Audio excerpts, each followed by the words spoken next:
welcome back to my channel and to another video. In today's video we're going to be learning how to make this beautiful garland banner for Mother's Day. So without any further ado, let's jump straight on in. Before we get started with the making portion of this project, then let's just run through the materials and the supplies that we're going to need to make our project. It is a super simple project and all it needs is 2 or 3 colours of cardstock of your choice and these different bits and bobs. So let's quickly run through what we've got. We have some glue. I've got general tools like my scraper, I have my fine point blade, scissors, a pick-me-up tool, a weeding tool and my trusty brayer, which I would never do a project without these days. I'm using a standard grip cutting mat today. This one is quite well used, so it isn't that sticky anymore, but it will be sufficient for this particular project. Then I have 2 different sets of cardstock. This one is actually a 230 GSM pad from the works. This one says £4 on it, but I've had it for a while, so I'm not entirely sure how much they are these days. But I like this one for Mother's Day because it's got some really lovely pinks and purples in it, which I think will work really nicely for this particular project. Then for the pennants in the banner, I'm going to be using this premium textured cardstock from Cricut. I actually got this pack, I think, when I bought my second maker. It came with it and it's textured like linen. I'm going to be using this ivory colour here. So without any further ado, let's jump into the actual design. This is the project that we're going to be working from today then, and it is a basic project. It's so easy to do. Everything's ready for you to go, so you don't really need to change anything apart from sizing if you want to. I have got this zoomed in at the moment quite heavily, down to 20%, so let's just pull that up a little bit so we can see a little bit more of the project. So the pennant is here. It's 8 centimeters by just under 11, and then we've got our wording here. So I'm just going to pull that to the front so we can just check the size of that. I'm happy with the size of the pennant. I'm just going to make the letters a little bit bigger. Now when you're doing Happy Mother's Day, you're going to need 15 pennants, so I am going to just duplicate this 15 times.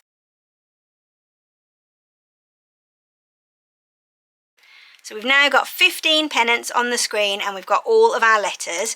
The good thing about this project is I've already put all the holes in it for you. So all you've got to do is cut them and string them up. You don't need to worry about making any holes in anything. However, if you did want to do the Happy Mother's Day as a word banner, you will need to slice little holes in the top of each one of your letters or punch them after you've cut them on your Cricut. The font that I've used today is called Favourite Fonts Collection. It is a free font. It's available in Cricut Design Space. If you don't have a subscription, you'll be able to use this project for free. And the pennants have also been made using basic shapes from the Shapes menu, so they're not chargeable at all. So hopefully, if I've got this right, you're going to be able to use this project for free. Now that we're happy with the sizing of our project, let's go through to make. We should have 3 different colours. So we've got pink, we've got the pale yellow / ivory colour, and then we've got the purple at the bottom. So what we want to do now is set up our mat so that we're ready to cut. I've got my Cricut mat ready then, and here is my textured paper. I don't know whether the camera can pick up the texture on this paper, but it's really nice. I am going to cut it with the textured side down because that's the one that I want to be face up when I come to putting on my letters, and I always cut everything face down. Let's just pop that onto the mat and give it a really good bray down. That's nicely stuck onto there. Let's hop back into Design Space and go through the next steps. Now then, we need to choose our base material that we're going to cut on the Cricut.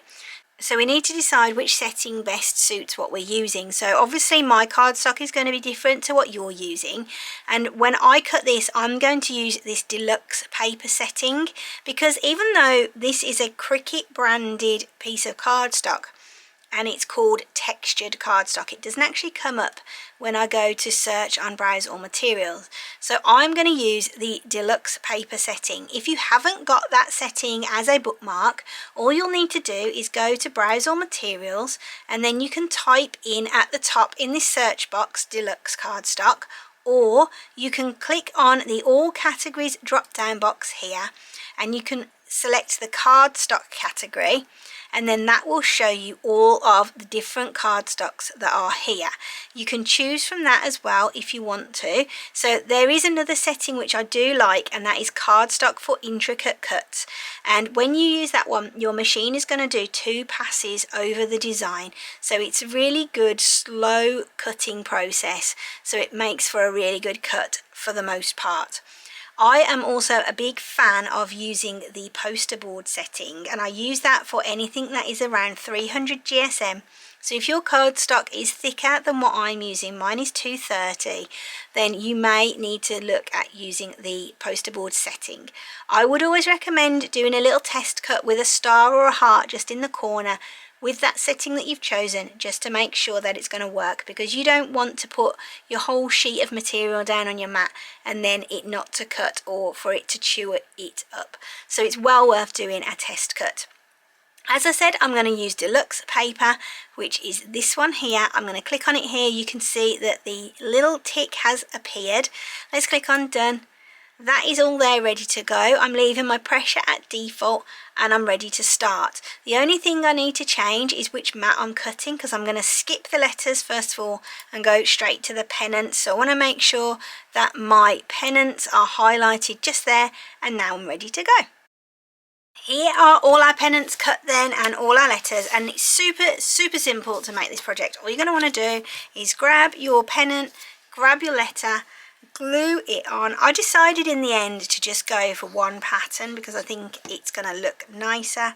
You just want to pop it in the centre more or less, and just keep doing that until you've done all your pennants.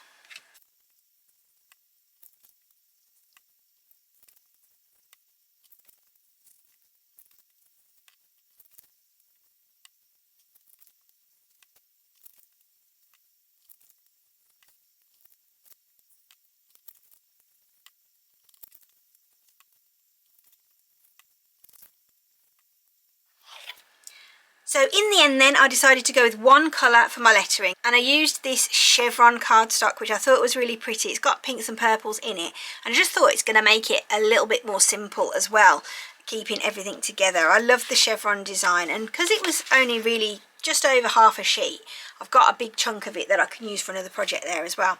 The next thing to do then is just to get all of your letters all arranged. So we want to put everything together. So we want that, and then I want a H, there's D-A-Y, M-O-T, H-E-R-S, happy. Right, so happy Mother's Day. Put them all into the order that they're going to go in, and I've cut myself a piece of satin ribbon just in a lilac, so it's going to match my pennants. And what I'm going to do is, I think I'm going to pop all this onto here. Now I've done this double length, so this is about 5 meters of ribbon. So let's just cut that in half, because I normally do my banners about 2.4 meters, so this will be a little bit bigger than that. When you're using satin ribbon, you will need to just scorch the ends of the ribbon, because otherwise it will fray. So let's just grab the other end as well. And what I do is I like to cut them at an angle so that that looks quite nice and neat. And then all I do is just get my lighter and I just scorch the ends off like that. And they do cool pretty quickly. You don't need to worry too much about that. Just don't melt too much of it. Then what I'm going to do is just start to put all these on, and I always start backwards so that it will say Happy Mother's Day going across like that. So let's do that, and then we'll be ready to hang it up.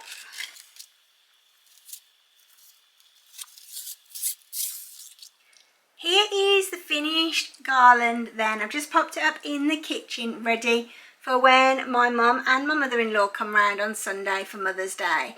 This is such a beautiful project. I really hope that you've enjoyed this video and that you are going to give this one a go. It's super simple, it's free to do, and you'll find it on my profile. Don't forget to subscribe, ask me any questions down below, and I will try and come back to you as soon as I can. Take care of yourselves, bye!